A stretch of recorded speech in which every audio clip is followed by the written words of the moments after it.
kabiri umurongo wa 4 kugeza kwa 10 usome kugeza ku ijambo ry'Uwiteka rinzaho riti nakumenye ntarakurema mu nda ya nyoko kandi nakwejeje utaravuka mushyiriraho kuba umuhanuzi wanurira amahanga nuko ndavuga nti nyabuneka nyagasani Yehova dore sinzi kuvuga ndi umwana ariko Uwiteka aramubwira ati wivuga uti ndi umwana kuko aho nzagutumaho bose uzabasanga kandi icyo nzagutegeka cyose nicyo uzavuga ntukabatinye kuko ndi kumwe nawe kugira ngo kurokore niko Uwiteka avuga Uwiteka aherako arambura ukuboko kwe ankora ku munwa maze Uwiteka arambwira ati kize amagambo yanjye mu kanwa kawe dore ngushyiriye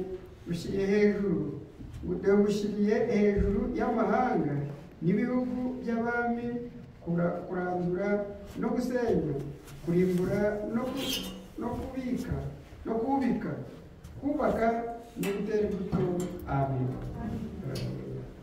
Uwiteka Mana ishobora byose Uwiteka Mana nzima turagushimye kandi turaguhimbaje izina ryawe nagucyubahiro dushimishwe nuko udereje iki gitondo dushimishwe nuko twaryama tugasinzira ukatubera amaso dushimishwe nuko Uwiteka twebwe kubona imbere y'amaso yawe turagushimiye izina ry'Umwami Yesu Kristo itara cyacu kandi Mana yacu ndakwinginze kugira ngo wabire ubwenge kwanjye iri jambo Uwiteka ritumewe mu matwi yacu utubanire ibyo kurya udutungire ubugingo muri kino gitondo mu izina ry'Umwami Yesu Kristo ko byanditswe ko umuntu adatungwa n'imitsima gusa ahubwo atungwa na buri jambo riturutse mu kanwa kawe niyo mpamvu nifuza kugira ngo Uwiteka uduhe gutungishwa n'amagambo yawe mu izina ry'Umwami Yesu Kristo ngwino ubane natwe ngwino utugirire neza ngwino tuyobore utugenderere uwaje agukeneye atakubonye uwaje arwaye atakize uwaje ari umunyantege nke atahana imbaraga mu izina ry'Umwami Yesu Kristo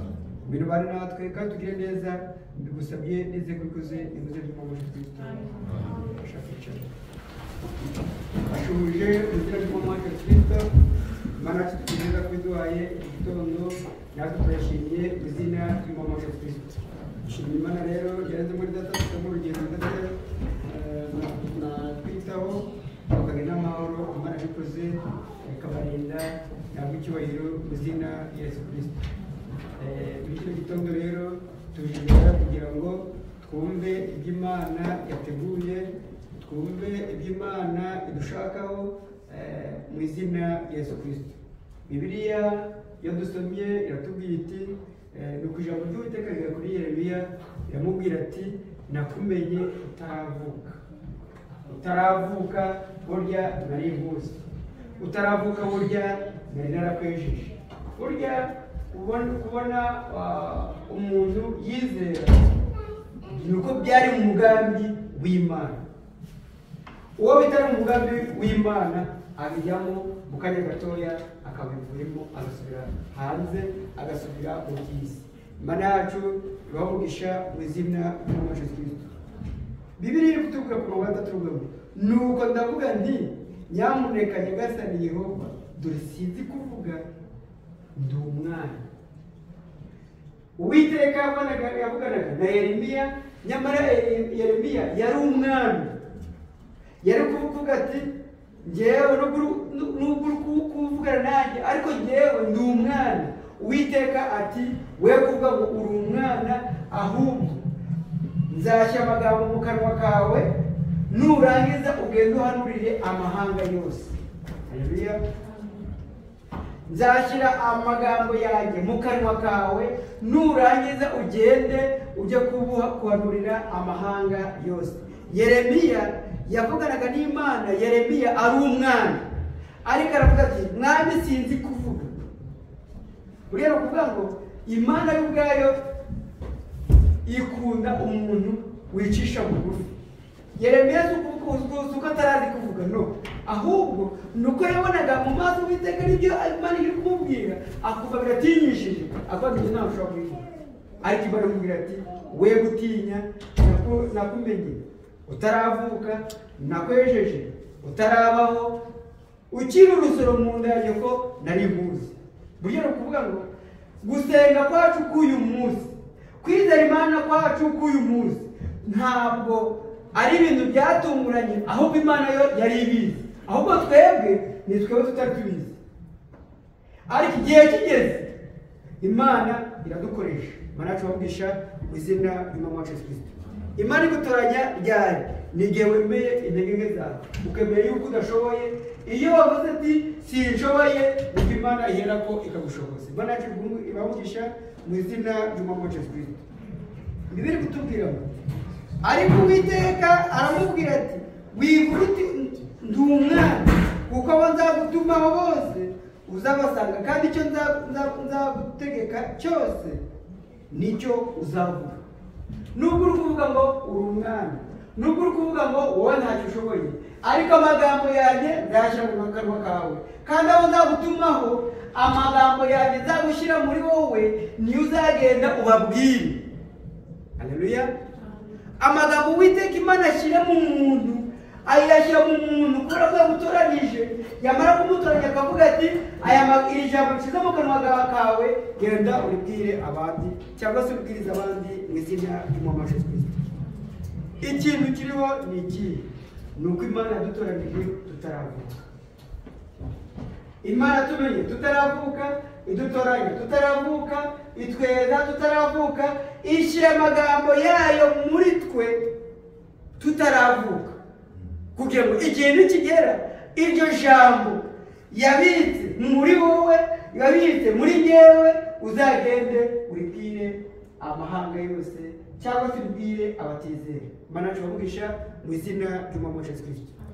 Ni ukuvuga ngo umuntu yizera Imana, akamenya gusenga, akamenya uburyo yakwitwara bidahereye ako kanya, ahubwo Imana niyo yaragiye ibitegura kandi ikabikora kuri gahunda zayo nziza. Nacu ibavugisha mu izina ry'Umwami wacu Yesu Kristo. Imana yemera iki? Yemera intege nke z'umuntu, kugira ngo nuvuga ngo umunyantege nke Imana ibona hihera, none twongera iki imbaraga. Uko niko Mose yavuze ati njyewe mwami Mana, ntabwo njyewe nshoboye, sinzi no kuvuga, none nzagera imbere ya Farawo nde? None nzagera mubwira iki ko bwanjye ntavuga neza, kandi njyewe ubwanjye sinashobora no guhinguka imbere ye? Hanyuma Imana iramubwira iti witinya. Imana iramubwira ati witinya. Ubwo uvuze ngo ntabwo uzi kuvuga, ndashaka murumuna wawe, ndashaka mwene so Aroni akubere ururimi. Ibyo uzajya uvuga azajya abisobanura neza. Buryo niba ubona abantu babwiriza ubutumwa ari babiri, bahereye icyo gihe. Niba ubona ukabona umuntu aravuga Ikinyarwanda, undi agasobanura mu rundi rurimi, byahereye icyo gihe kubera ko Mose ari umubwirizabutumwa, ari umuhanuzi. Imana imushakira Aroni kugira ngo amusobanurire, amufashe ijambo rivuye muri Mose ryumvikane muri Egiputa. Imana tubamwisha mu izina ry'Umwami wacu Yesu Kristo. Iyo Imana yaguteguye ikagushyiramo amagambo yayo, ikagushyiramo kubikunda no kubishaka, kujyana.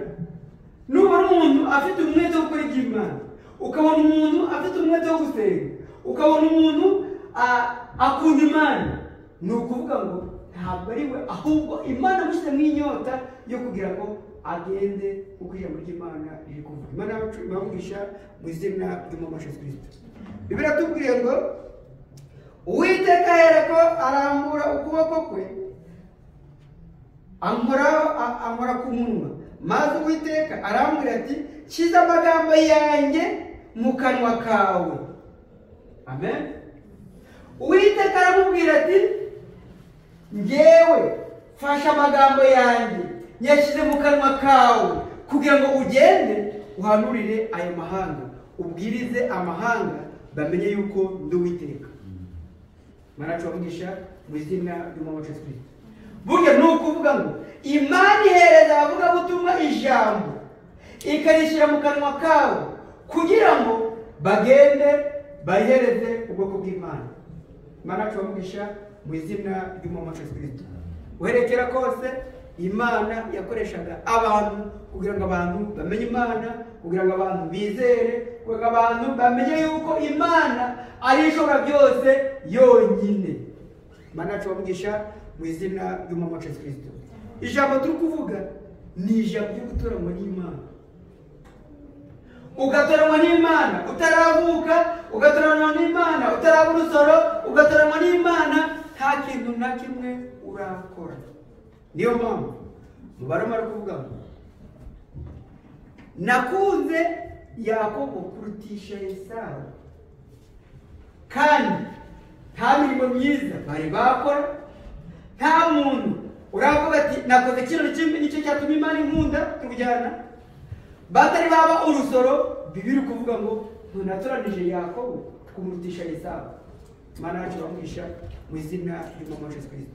Imana yacu tumenye kera utaravuka, kera utaratekereza yuko uzamenya Imana, kera utaratekereza ngo bizagenda bityo. Imana yari ibizi. Kuba uri hano kuba uvuga ati Imana niyo nkuru, Imana niyo nizera, ntabwo ubivuga kuba bihereye umunsi, ahubwo nuko Imana yabishyize muri wowe. Yabishyira muri wowe utarabona urusoro, igihe cyagera kugumbuza akanwa kawe ugahamya yuko Imana yagukunze. Imana yacu bamugisha mu izina ry'umwami Yesu Kristo. Bibiri kuvuga ngo dore ngushyize hejuru y'amahanga n'ibihugu by'abami, kurandura no gusenya, kurimbura no kubika, kubaka no gutera imbuto. Dore ngushyize hejuru y'amahanga. Imushyize hejuru y'amahanga arabaho? No. Ishyize hejuru Yeremiya atarabaho, iravuga iti utarabaho ngushyize hejuru y'amahanga, ngushyire hejuru y'abantu. Abamusubiza n'abantu bakomeye, ariko Imana ikumubwira ngo ngushyize hejuru y'abantu. Abami n'abami bategeka igihugu aba ari umwami, kuko umwami avuga mu gihugu cye icyo ashaka. Ariko Bibiri kumubwira ngo ngushyize hejuru y'abantu, ngushyize hejuru y'amahanga, kugira ngo abe ari weho uhanurira aya mahanga. Imana yacu bamugisha mu izina ry'umwami Yesu Kristo. Imana yacu ni nziza kubera yuko yatumenye tutaravuka, tutarabusoro, tutarabitekereza. Imana yari tuzi. Ni ukuvuga ngo mu gihe cyo Sawuli yagendaga ari kurenganya ubwoko bw'Imana, nubwo yamurenganyaga Imana yari imuzi. Niyo mpamvu yamubwiye Sawuli, Sawuli uri kundanganyiriza iki? Nawe ati none urinde mwana, none wamwigishije ko uwo baravuga nawe umwami ninde? Nta mupredikateur, nta mubwiriza tumwa wigeze ubwira Pawulo uti uwo muri kuvuga nawe ni umwami. Ariko muri we aravuga ati urinde mwami nkakwizera. Nawe ati ni njyewe Yesu urenganya. Nubwo yakoraga ari kwica abana b'Imana, ariko muri we hari n'imbuto Imana yabitsemo. Imana igukurikiza igihe cy'igize cy'igute cy'ishaka, igukoresha igihe cyayo cy'igisohoye, igukoresha ariko ari ngombwa kugira ngo uwo munsi utangire uyikorere. Irashobora kukurekera mu byaha, ikakurekera mu byaha, ariko igihe cyazagera ukumva ijwi ryayo, hanyuma ugakurikira ugahinduka. Wari umusinzi akabaye ubuzima, wari umusambanyi akabaye ubuzima, wari umwicanyi akabaye ubuzima, ugasanga umuntu yarahindutse, ugasiga gutangana ngo runaka ku byagize byagenze gusa. Ni ukubera yuko Imana yari izi yuko agomba kwikora. Imana yacu bamugisha mu izina ry'umwami Yesu Kristo. Kandi tugenda turi gusoza kuko amasaha aragiye, ariko icyo nshaka kuvuga ni kimwe, nuko Imana yatumenye kera. Yatumenye kera, yadutoranije kera, tutarabona urusoro kera, baradutoranije. Ni ukuvuga ngo turiho twizera Imana yuko Imana yadutoranije. Uwo Imana yatoranije ntabwo abwirwa ijambo ngo abonye ijosi, ntabwo abwirwa ijambo ngo avuge ngo iri ni rya kera, ngo bimwe ni ibyo kwa Pawulo mu gihe cya Pawulo, uretse n'akenera abantu abo mu bihe cyo kwa Pawulo kandi tugeze muri viziyo nshyashya. No, ahubwo ijambo ry'Imana rihora ari rishya. Imana yacu bavugisha mu izina ry'Umwami Yesu Kristo, kandi dushojeje ngaha tuvuga tuti ubwo Imana yadutoranije kera ikatuhanura kugira ngo duhanure, ikatubwira ngo duhanure amahanga yose, ikaduhitoranya, ikadutanga tutaravuka, ikatugirira neza tukamenya ijambo ryayo, ikabishyira muri twebwe tutaravuka. Ni ukuvuga ngo uyu munsi uzi imbere y'Imana ukora ko gusohoza ibyo Imana yakugeneye cyangwa yakuvuzeho. Imana yacu mu izina ry'Umwami Yesu Kristo, amasaha arageze kandi arihuse, uko dufite iminota mikeya nta kundi twabigenza. Reka rero dusabe mwene data, dusabe adusengere, ariko tumenye neza ngo Imana yadutoranije tutaravuka, tutaravuka ijoro, nta kintu turakora, nta kintu turakora, Imana yari yadutoranije. Mwene data, urakoze Yesu Kristo, twongera gushimira uko uri mwiza, imbabazi zawe n'umurava wawe iteka ryose. Watwemereye kuza imbere yawe kugira ngo dukize inzara n'ibyo dufite, none ukoresha umugaragu wawe utubwira amagambo meza, amagambo asubiza muri ryo bugingo, ntitukitinye ngo turi abana, kandi dutinye ngo ntituzi kuvuga, kuko uwatumye Mose agatuma Aroni, niwe Mana twizeye, ari hano none ubu niwe tuganirizaga atubwira ku magambo meza. Emera Mwami aya magambo twumvishe ashinga imizi mu mitima yacu, buri wese wayumvishe ntatahe nk'uko yaje. Uwo Mwami Yesu Kristo atahe ko avuga ati burya yariwe, nta wundi uwo ni Kristo, kuko iyo hari ibintu byose bigenda neza, hari umubabaro, hari umunezero, hari amarira, hahinduka ibyishimo. Twamwe natwe dukeneye kugira ngo tube aho uri. Bishoboza bake bacu babe hafi yawe, ubushobozi data babe hafi yawe, kandi mu buzima bwacu bwa buri munsi tunde kwitinya ibirato byacu bibe uko tugufite. Bara natwe utwiteho, umugisha bateranye bose, uduhane umugisha gutera amagambo yawe atubera akabando twicumba muri iyi minsi. Twanditse ngo turi mu minsi mibi, iminsi irimo ubunyereri, iminsi irimo ibibazo byinshi, ariko ijambo ryawe ritubere ingabo idukigera muri byose. Ibyawe twinginze kandi twizeye kubyumvishe, byamfashe mu izina ry'umucunguzi wacu Yesu Kristo. Amen. Amen.